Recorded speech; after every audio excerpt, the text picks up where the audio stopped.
Crônicas do Amanhecer. Por Feijão.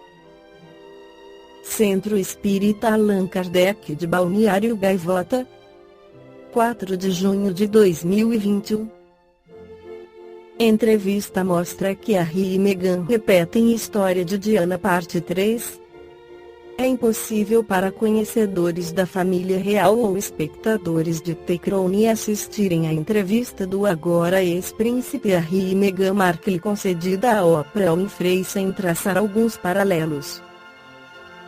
Exibida na noite de domingo 0702 nos Estados Unidos, a conversa mostra que, quase 25 anos depois, a história se repete, com a monarquia britânica sendo exposta na televisão de maneira bombástica. Durante boa parte da conversa, surgiram grandes revelações. Desde amenidades, como a maneira com que Meghan descobriu que teria de prestar reverência à Rainha Elizabeth ou o uso do Google para se aprofundar nas tradições, até mesmo a rusgas internas. Neste caso, especificamente, o dano à imagem da família real é extenso. E mais prova que, aparentemente, nenhuma lição foi aprendida com a vida turbulenta e também a morte da princesa Diana, em 1997.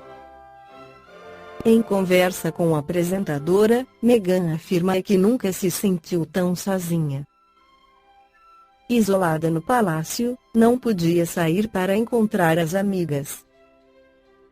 Ainda assim, ouviu de membros da monarquia pedidos para que aparecesse menos nos tabloides, algo que estava completamente fora de seu controle, uma vez que vivia em confinamento antes mesmo da pandemia. Angustiada, afirma ter chorado em eventos públicos e chegou a ter pensamentos suicidas. Curiosamente, na última temporada de The Crown, da Netflix, vemos Diana e Spencer passar exatamente pelos mesmos problemas após o casamento com o príncipe Charles. Na conversa, revela-se ainda uma discussão entre Meghan e Kate Middleton por causa do vestido de dama de honra de seu casamento e também fica claro que Harry não parece mais contar com o apoio do pai e do irmão, príncipe William. O que mais assusta, no entanto, é como a família real não estava pronta para lidar com a diversidade em seu seio. Filha de pai branco e mãe negra, Meghan descobriu que havia preocupações sobre a cor que teria seu filho após o nascimento. Pior ainda, soube que a criança inexplicavelmente não teria título de príncipe, quando crescesse, ainda que com a vida completamente exposta, não contaria com proteção do Palácio de Buckingham. Não há como tratar isso de maneira diferente. Meghan foi alvo de racismo dentro da própria família real. A atriz, que abriu mão da carreira em prol do casamento, já vinha sofrendo ataques de baixo nível por parte dos tabloides ingleses, a ponto de criticaram até mesmo o que ela comia, como se portava e sua aparência. É absolutamente devastador para a imagem da realeza, já tão antiquada, que surge uma acusação como essa. Para evitar maiores danos, o casal preferiu não dar nomes aos que levantaram a questão. Fizeram questão, no entanto, de elogiar a rainha. Ao abrir mão do título de realeza e procurar uma vida mais independente, Harry repete a história de sua mãe, que só pareceu reencontrar a felicidade depois de expor a família real para todo o mundo em uma entrevista explosiva para a TV. Ao contrário de Diana, no entanto, o ex-príncipe parece mais preparado para lidar com o assédio e proteger sua família. Ao contrário da família real, Harry mostra que aprendeu com o passado. A respeito dos problemas familiares, eles são comuns aqui na Terra, pelo fato de estarmos tidos em evolução e segundo Allan Kardec no capítulo 17 do Evangelho segundo o Espiritismo temos o parentesco corporal e espiritual esclarece o codificador da doutrina espírita, os laços de sangue não estabelecem necessariamente os laços espirituais. O corpo procede do corpo, mas o espírito não procede do espírito, porque este existia antes da formação do corpo. O pai não gera o espírito do filho, fornece-lhe apenas o envoltório corporal. Mas deve ajudar seu desenvolvimento intelectual e moral, para o fazer progredir.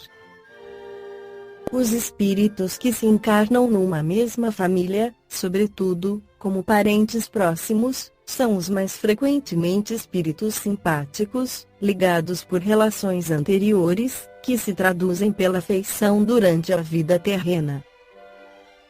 Mas pode ainda acontecer que esses espíritos sejam completamente estranhos uns para os outros, separados por antipatias igualmente anteriores, que se traduzem também por seu antagonismo na Terra, a fim de lhe servir de prova.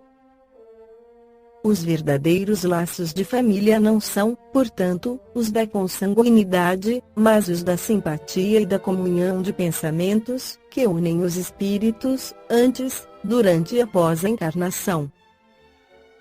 Donde se segue que dois seres nascidos de pais diferentes podem ser mais irmãos pelo espírito, do que se fossem pelo sangue. Podem, pois, atrair-se, procurar-se, tornarem-se amigos, enquanto dois irmãos consanguíneos podem repelir-se, como vemos todos os dias. Problema moral, que só o Espiritismo podia resolver, pela pluralidade das existências. Há, portanto, duas espécies de famílias: as famílias por laços espirituais e as famílias por laços corporais.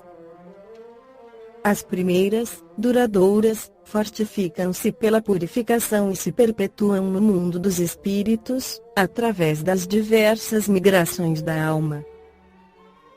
As segundas, frágeis como a própria matéria, extinguem-se com o tempo, e quase sempre se dissolvem moralmente desde a vida atual. Foi o que Jesus quis fazer compreender, dizendo aos discípulos: eis minha mãe e meus irmãos, ou seja, a minha família pelos laços espirituais, pois quem quer que faça a vontade de meu Pai, que está nos céus, é meu irmão, minha irmã e minha mãe. Balneário Gaivota, 4 de junho de 2021. Por Feijão. Centro Espírita Allan Kardec de Balneário Gaivota. Que a paz esteja com todos.